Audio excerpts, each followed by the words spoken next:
예수님께서 이 세상에 계신 시간은 33년으로 그렇게 알려져 있습니다. 이 33년을 한 세 등분으로 나눌 수가 있습니다. 첫째는 30년. 이 30년은 예수님이 그 목수의 아들로서 목수 일을 해서 성경에 별로 기록되어 있지 않습니다. 그리고 그 다음에 3년, 이 3년이 바로 예수님의 공생애입니다. 이 3년 동안 병을 고치고 또 복음을 전하고 그러면서 3년을 보냅니다. 그리고 3년 중에도 가장 중요한 시간이 바로 십자가 지시기 한 주간입니다. 이 마지막 한 주간이 우리 신앙의 핵심입니다. 반주로 말한다면 반지에 다이아몬드가 박힌 부분 같은 아주 중요한 시간이 바로 예수님의 십자가 지시기 한 주간. 그래서 복음서들마다 이 한 주간을 아주 구체적으로 비중을 두고 기록한 것을 볼 수가 있습니다. 예수님의 탄생, 또 예수님의 생애, 예수님의 사역 전부 다 중요합니다. 그런데 우리의 신앙의 핵심은 거기 있는 것이 아니고 예수님의 십자가 죽음과 그리고 부활, 여기에 뿌리를 두고 있습니다. 그래서 지금부터 시작하는 한 주간의 주님의 행적 얼마나 중요한지 모릅니다. 요한복음은 3분의 2가 바로 예수님의 한 주간을 기록한 책입니다. 그만큼 한 주간은 굉장히 중요합니다. 이제 그 한 주간의 첫날입니다. 오늘이 바로 그 첫 번째 행사가 나귀를 타시고 예루살렘으로 입성하는 것입니다. 그리고 이제 십자가에 못 박혀 죽으시는 사건이 발생합니다. 그 당시는 유대 나라 헤롯이 다스리고 있었던 분봉왕이었죠. 꼭두각시 그 헤롯이 지금 다스리고 있습니다. 자, 이런 통치자가 있었음에도 불구하고 유대 사람들은 다시 또 왕을 기다리고 있었습니다. 어떤 왕일까요? 바로 구약 성경에서 예언된 메시아, 영원한 왕 메시아, 그분을 기다리고 있었습니다. 왜냐하면 그 메시아가 오시면 그가 우리를 구원할 거라고 하는 그 확실한 믿음이 있었습니다. 그래서 이것이 바로 구약 성경에 예언되어 있습니다. 많은 예언이 있지만 예레미야 23장 5절에 여호와의 말씀이니라 보라 때가 이르리니 내가 다윗에게 한 의로운 가지를 일으킬 것이라 그가 왕이 되어 지혜롭게 다스리며 세상에서 정의와 공의를 행할 것이며. 이제 다윗에게서 한 가지가 나올 텐데 그가 왕이 되어서 정의와 공의로 다스릴 것이다 하면서 구약 성경에 예언되어 있습니다. 자, 이 구약의 왕 메시아는 어떤 왕일까요? 세속적인 왕이 아닙니다. 그리고 정치적인 왕이 아니었습니다. 그런데 유대인들은 자기들을 구원할 왕이라고 그렇게 믿고서 기다리고 있었습니다. 자, 이제 그 당시에는 왕이 될 사람은 대관식을 치렀습니다.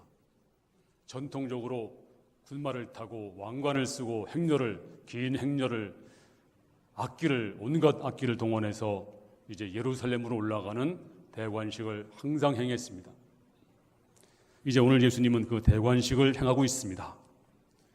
자, 많은 사람들이 예수가 왕으로 입성할 거라고 하는 소문이 퍼져서 흥분과 감격으로 예수님을 기다리고 있었습니다. 그러면 이 대관식은 어떤 대관식인가? 첫째는 성경에 예언된, 구약에 예언된 그런 대관식이었습니다. 자, 주님이 입성한 사건, 이것은 우연이 아닙니다. 이것은 예정되고 계획된 하나님의 섭리의 행진이었습니다. 자, 먼저 예수님은 감람산으로 올라갔습니다. 혹시 여러분도 감람산을 가본 적이 있습니다만 감람산 바로 옆에 마을 두 개가 있어요. 하나는 벳바게, 또 베다니가 있습니다. 이제 거기 올라가면 예루살렘 성이 한 폭의 그림처럼 다 눈에 들어옵니다. 이제 주님은 감람산에서 거기서 이제 첫 번째 일성이 이것입니다. 가서 나귀를 끌고 오너라. 가서 나귀를 끌고 오너라. 자, 베다니로 보내면서 이렇게 말합니다. 오늘 2절에 이르시되 너희는 맞은편 마을로 가라. 그리로 들어가면 곧 아직 아무도 타보지 못하는 나귀 새끼가 매어 있는 것을 보리니 풀어 끌고 오라. 아무도 타보지 않은 어린 나귀, 이 나귀를 끌고 오너라. 그렇게 말씀하고 있습니다. 자, 하필이면 왜 나귀가 등장합니까? 바로 이것은 구약에 예언된 하나님의 계획이었습니다. 하나님의 플랜이었습니다. 이것은 우연의 사건이 아닙니다. 바로 주님이 오늘 왕으로 대관식을 하기 520년 전에 스가랴 선지자가 스가랴서 9장 9절에서 이렇게 예언했습니다. 다 같이 읽겠습니다. 시작. 시온에 따라 크게 기뻐할지어다. 예루살렘에 따라 즐거이 부를지어다. 보라, 내 왕이 내게 임하시나니 그는 공의로우시며 구원을 베푸시며 겸손하여서 나귀를 타시나니 나귀의 작은 것 곧 나귀 새끼니라. 벌써 520년 전에 예수님께서 나귀 새끼를 타고 예루살렘에 입성할 거라고 예언되어 있습니다. 자, 예수님은 그 예언을 성취하기 위해서 바로 오늘 이 시간 그 나귀를 찾고 있습니다. 그리고 그 나귀가 정확하게 어디 있는지 분명히 알았습니다. 그리고 이렇게 말씀하고 있습니다. 3절에 만일 누가 너희에게 왜 이렇게 하느냐 묻거든 주가 쓰시겠다 하라. 그리하면 즉시 이리로 보내리라 하시니. 그때 제자들이 물었습니다. 예수님, 그 남의 나귀 새끼를 끌고 오면 그거 지금으로만 덜도 아니겠습니까? 말도 안 되잖아요. 그래서 물었습니다. 그럼 주인이 물으면 어떻게 해요? 그때 주께서 말씀하십니다. 주가 쓰시겠다 하라. 주인이 쓰겠다고 하라. 그렇습니다. 예수님은 바로 자신이 그 나귀 주인임을 여기서 선포하고 있습니다. 지금 나귀가 자유롭게 그냥 매어 있지만 그 나귀의 진정한 주인이 누구냐? 그 나귀 주인이 아니고 바로 내가 그 나귀의 주인이다. 그렇습니다. 우리 주 예수님은 나귀의 주인일 뿐만 아니라 우리 모든 인생의 주인인 줄로 믿습니다. 그래서 그래서 어떻게 했나요? 오늘 4절에 보면 제자들이 가서 본즉 나귀 새끼가 문 앞 거리에 매어 있는지라 그것을 푸니 거기 서 있는 사람 중 어떤 이들이 이르되 나귀 새끼를 풀어 무엇 하려느냐 하매 제자들이 예수께서 이르신 대로 말하며 이에 허락하는지라. 이제 다른 성경에 보니까 나귀 주인이었습니다. 나귀 주인이 아니 왜 남의 나귀를 훔쳐가려고 그러시오? 왜 푸시오? 왜 푸느냐? 네, 그렇게 물었습니다. 그때 제자들이 주님께서 말씀하신 대로 주가 쓰시겠다고 하십니다. 주인이 쓰겠다고 하십니다. 그랬더니 두말하지 않고 그 나귀를 내어주었다 그랬습니다. 여러분 이것이 우연일까요? 아닙니다. 벌써 520년 전에 예언된 것입니다. 그는 겸손하여서 나귀 새끼를 탈 것이다. 오늘 이것이 성취된 것입니다. 그렇습니다. 나귀 한 마리도 쓰실 계획을 수백 년 전부터 아니 창세전부터 주님께서 계획했다면 하나님은 여러분과 저를 왜 계획하지 않겠습니까? 여러분들은요 우연히 던져진 존재가 아닙니다. 여러분들은 그냥 어디서 와서 어디로 가는지 구름처럼 살다가 갈 사람들이 아니라 하나님이 여러분들을 인생 속에서 이미 계획하시고 그리고 계획대로 여러분들을 여기 보내시고 인생을 살게 하신 것입니다. 그러므로 인생을 잘 사는 것이 무엇입니까? 하나님의 계획을 알고 하나님이 나에게 향한 그 놀라운 계획을 내가 깨닫고 알고 그 계획대로 살아가는 삶, 이것이 놀라운 삶이고 이것이 행복한 삶이고 이것이 하나님의 뜻대로 사는 삶인 줄로 믿습니다. 우리 모두가 주의 뜻, 주의 계획을 분명히 알고 주여 내게 말씀해 주시옵소서. 당신의 계획이 무엇입니까? 나를 향한 주의 뜻이 무엇입니까? 이 뜻을 바로 알고 살아가는 성도 될 수 있기를 주의 이름으로 축원합니다. 인생을 잘 살고 못 살더라도, 남보다 더 못 살더라도, 남보다 건강하지 못하더라도 내게 하나님의 뜻이 있다면, 하나님의 계획이 있다면 이것을 내가 성취하고 살아가는 삶, 이것이 성공적인 삶인 것입니다. 이 성공적인 삶을 살아갈 수 있도록 주께서 함께 하시기를 주님 이름으로 축원합니다. 저는 어려서 부흥회 때 부흥 강사님이 오시면 이 설교를 하셔요. 그럼 제가 지금도 기억합니다. 어떤 설교냐면 이제 사람들이 이제 예수님이 나귀 새끼를 타시니까 이제 사람들이 막 호산나 호산나 그러면서 막 소리를 지르고 옷도 깔고 종려나무도 막 흔들면서 막 찬양을 하니까 나귀가 가다가 보니까 왜 사람 나한테 찬양을 하네? 나한테 경배를 하네? 야, 내가 이렇게 위대해졌어? 야, 내가 이렇게 높아졌어? 너무너무 좋아가지고 나귀가 그냥 교만해져가지고 눈이 휘둥그레져가지고서 그냥 뛰었다는 거예요. 그 예수님이 넘어졌대요. 물론 성경에 없는 얘기입니다. 그러니까 겸손하라 그런 얘기입니다. 그래서 이 나귀 새끼를 타시고 주님께서 올라가시고 있습니다. 그런데 문제는 여기서 중요한 것이 뭘까요? 그 나귀를 쓰신 하나님, 핫하는 미물을 쓰신 그 하나님, 그 나귀도 하나님께서 수백 년 전, 수천 년 전에 계획하시고 그 나귀를 준비했습니다. 그리고 위대하게 그 나귀를 쓰신 것입니다. 마찬가지로 하나님은 여러분을 예비하셨습니다. 여러분에게 놀라운 플랜이 있습니다. 계획이 있습니다. 이 계획을 내가 비록 병들었어도, 가진 것이 없어도, 못났어도 하나님은 여러분을 사랑하십니다. 여러분에게 놀라운 계획을 가지고 있습니다. 이 계획을 가지고, 이 계획을 믿고, 그리고 계획을 발견하시고 인생길을 살아가는 성도 될 수 있기를 주님 이름으로 축원합니다. 두 번째는 이제 주님이 어떤 구원의 왕이신지를 알아야 됩니다. 자, 오늘 주님이 드디어 예루살렘 성으로 오셨어요. 그리고 나귀를 타셨습니다. 이제 막 올라가십니다. 그때 어떤 일이 벌어졌는가? 오늘 8절부터 기록되어 있습니다.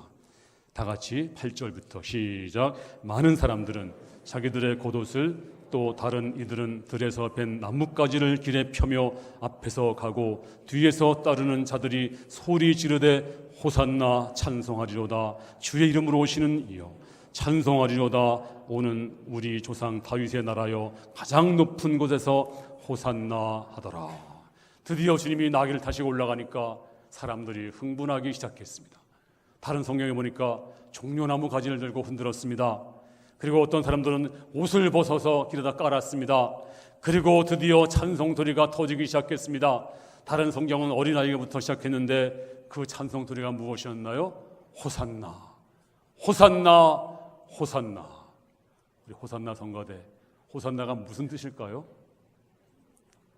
알고 계셨어요? 혹시 뜻도 모르고 호산나 성가대 앉아 계신 거 아닌가요?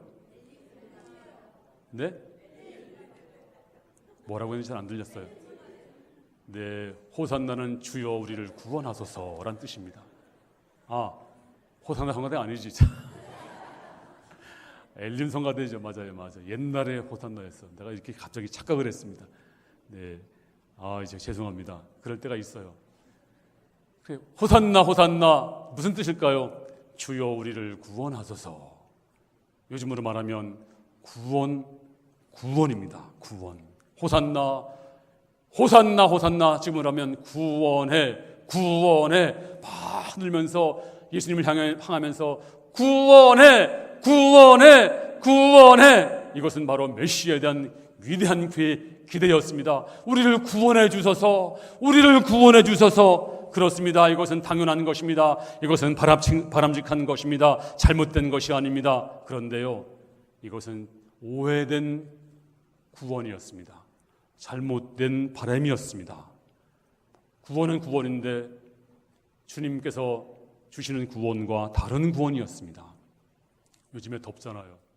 그래서 보신탕을 많이 먹잖아요. 어떤 사람이 중국에서 있었던 일입니다. 고위 관리에게 이제 외국에서 오신 분이 선물을 했대요. 토실토실한 아주 예쁜 개를 선물을 했대요. 그랬더니 그 고관이 너무 좋아했대요. 그래서 나중에 만났답니다. 만나서 인사하면서 정말 지난번에 주신 선물 너무너무 좋았습니다. 그러니까 정말 좋았으니까 정말 좋았습니다. 서로 기분이 좋았습니다. 야, 내가 준 그 아름다운 토실토실한 개를 저분이 중국 고관이 저렇게 좋아하시니 외국에서 온 사신도 그분도 너무 좋아서 서로 좋아했는데 근데 결론은 어떻게 좋았습니까? 물어봤더니 너무 맛있었습니다.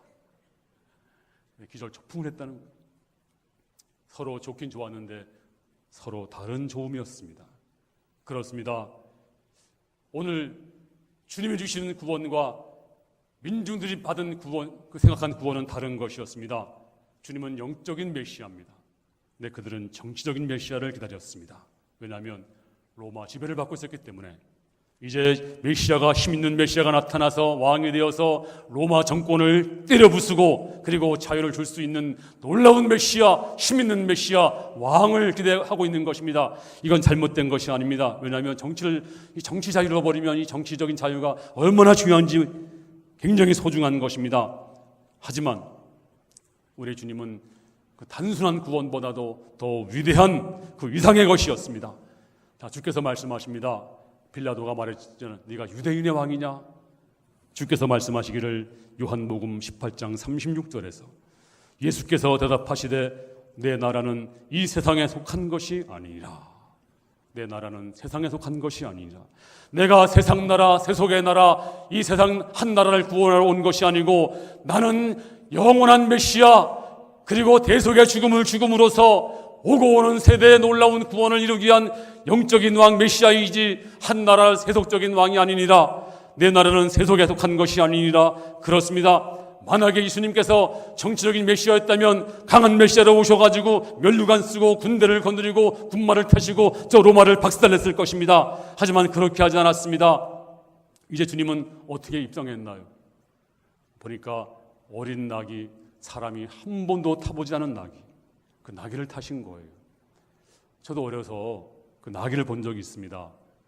그 장사하시는 분들이 나귀에다가 물건을 싣고 이 동네 저 동네 다니면서 물건을 팔았어요. 지금은 잘 볼 수가 없는데요. 저는 봤는데요. 그때 제가 어려서 예수 믿었기 때문에 예수님이 저 나귀를 탔구나. 말의 한 반 정도밖에 안 되고요. 한 송아지 정도 되는 그런 나귀입니다. 그런 나귀를 이제 그 장사하시는 분들이 여러 가지 물건을 싣고 다니면서 팔았던 걸 제가 본 적이 있어요. 근데요, 중동에 있는 나귀들은요, 더 작아가지고 다 자란 그 나귀도 어른을 타면 발이 끌립니다. 근데 잘 갑니다. 관광객에게 이제 그 나귀를 이제 타게 하는 그런 코스가 있어요. 근데 어린 나귀, 이 어린 나귀가 무슨 힘이 있겠습니까? 이제 어린 나귀가 주님을 태우고 헉헉거리며 올라갑니다. 한번 상상해 보시기 바랍니다. 자, 이것은 바로 하나님의 계획이었습니다. 이것이 무엇일까요? 바로 거기 뛰놀던 어린아이도 스스럼없이 올 수가 있습니다. 무식한 사람도 유식한 사람도 다가갈 수 있습니다. 권위가 있는 사람도 없는 사람도 대화할 수가 있습니다.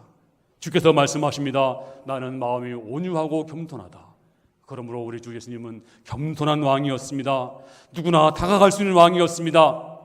그 예수님은 이제 어떤 왕이십니까? 그냥 정치적으로 한 나라를 구원할 그런 왕이 아니라 우리의 본질적인 문제, 우리 인생의 가장 큰 문제, 죄로부터 우리를 구원하기 위해서 우리에게 이제 오신 놀라운 메시아, 그 예수님, 그분이 이제 이 나귀를 타시고 올라오시는데 누구든지 접근할 수가 있습니다. 누구든지 그분을 만날 수가 있는 것입니다. 그리고 해결받을 수가 있는 것입니다. 그래서 천사가 마리아에게 이렇게 말했습니다.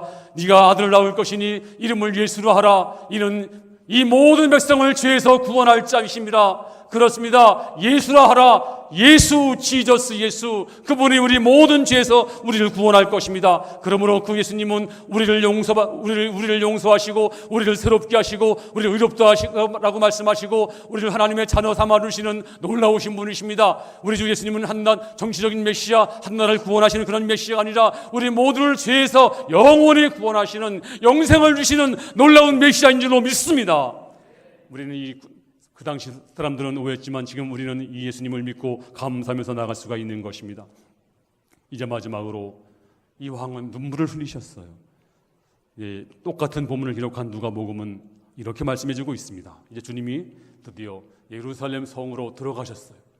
들어가자마자 아마도 그 성을 벽으로 만지면서 이 광경이 나타났을지 모르겠습니다.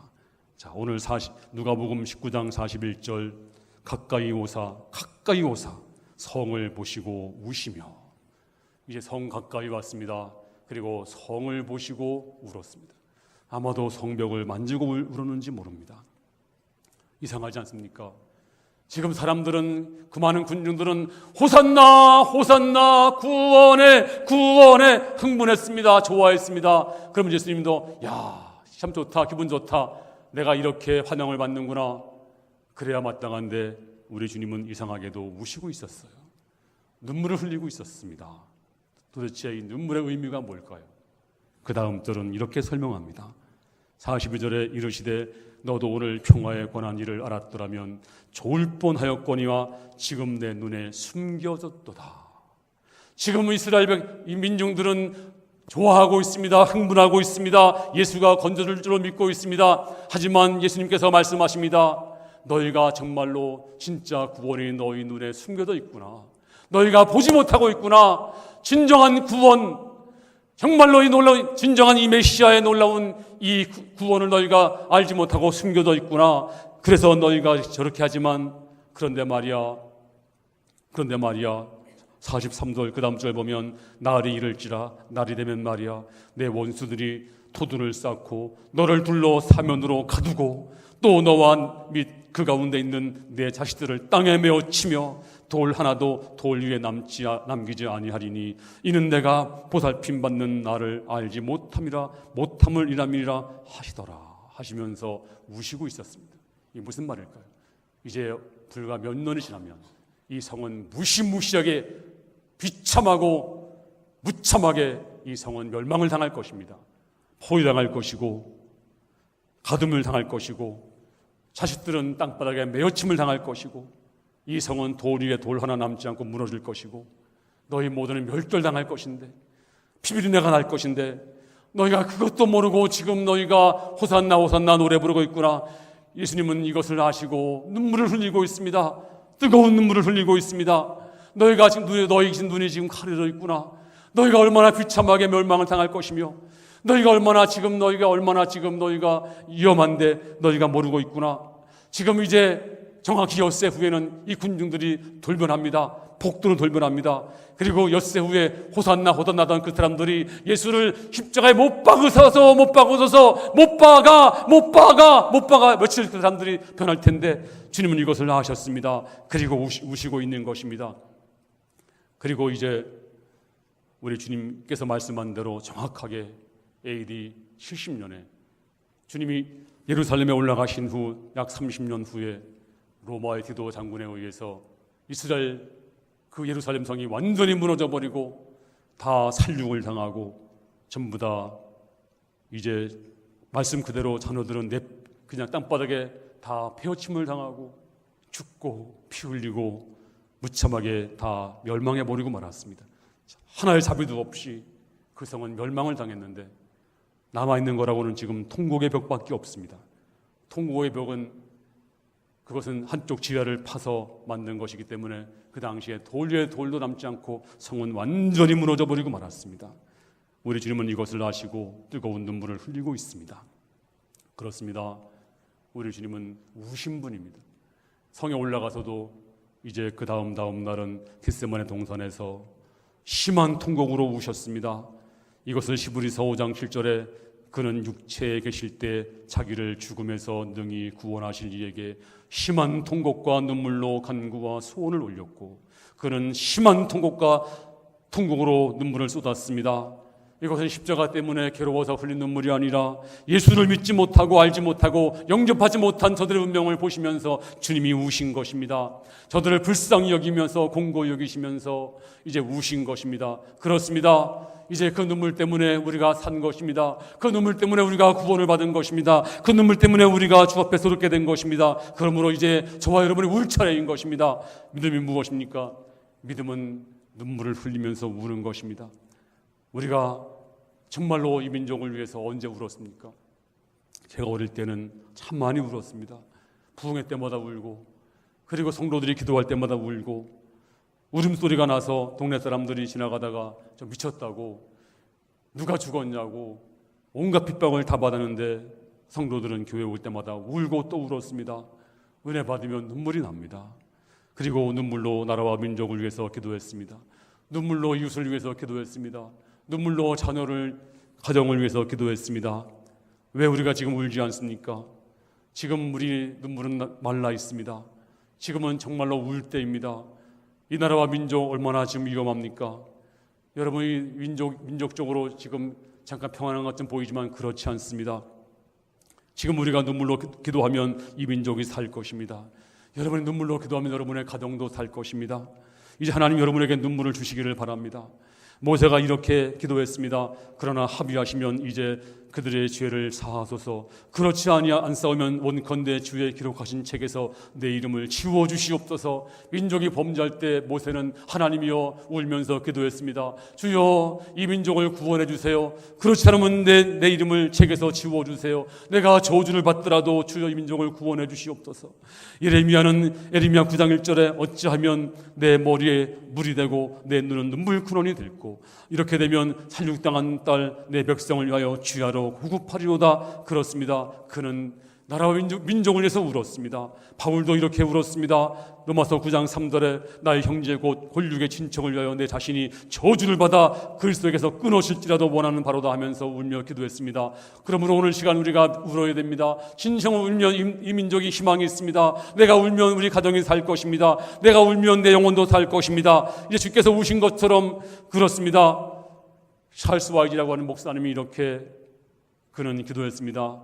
하나님, 그분의 눈물이 얼마나 많은지, 눈물 때문에 기도할 수 없고, 눈물 때문에 설교할 수 없고, 눈물 때문에 대화할 수 없어서 너무나 눈물이 많이 나서 하나님, 내가 너무나 창피합니다. 눈물을 좀 거두어 주세요. 그랬더니 눈물이 말랐습니다. 그런데 희한하게도 눈물이 마르자마자 설교에는 능력이 사라져버리고 말았습니다. 그래서 다시 기도했습니다. 하나님이여 눈물을 돌려주시옵소서. 눈물을 돌려주시옵소서. 요한복음 11장 35절 말씀에 가장 짧은 말씀인데 예수께서 눈물을 흘리시더라.